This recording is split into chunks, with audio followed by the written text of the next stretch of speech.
तो अहीर के दिमाग जाला फिर तो फाड़ देले पीछे से। तो दोस्तों मैं बात करने जा रहा हूँ खेसारी लाल यादव का शुद्ध और संपन्न गाना जो अहीर के दिमाग जाला फिर तो फाड़ देला पीछे से।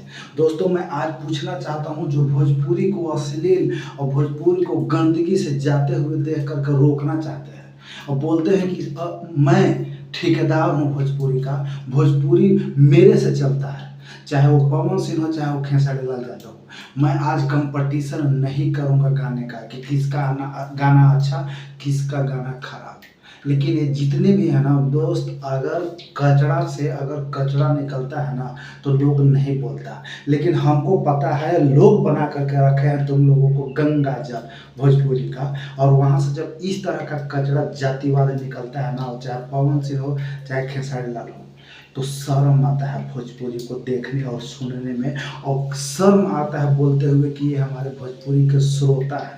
देखने वाले और सुनने वाले श्रोता जो भगवान होते हैं, जिनके देखने से और सुनने से इस तरह के लोगों के मनोबल को बढ़ता है, जो स्टार बनते हैं, जिनके पास पैसा आता है, जिनके घर में चूल्हा चौकी चलता है, और फिर बोलते हैं कि हम सुधारने आए हुए हैं, ठेकेदार है भोजपुरी का। कैसे सुधरेगा? गाने वाला ही नहीं बल्कि उससे 100 गुना ज़्यादा हमारे और आपके जैसा देखने वाला है जो इस तरह के गाने को सपोर्ट करते हैं। कुछ लोग मनोरंजन के माध्यम से, कुछ लोग जाति के नाम पर कि खेसारी लाल और पवन सिंह मेरे जाति का है तो मैं देखूंगा चाहे वो कैसा भी गाना गाए।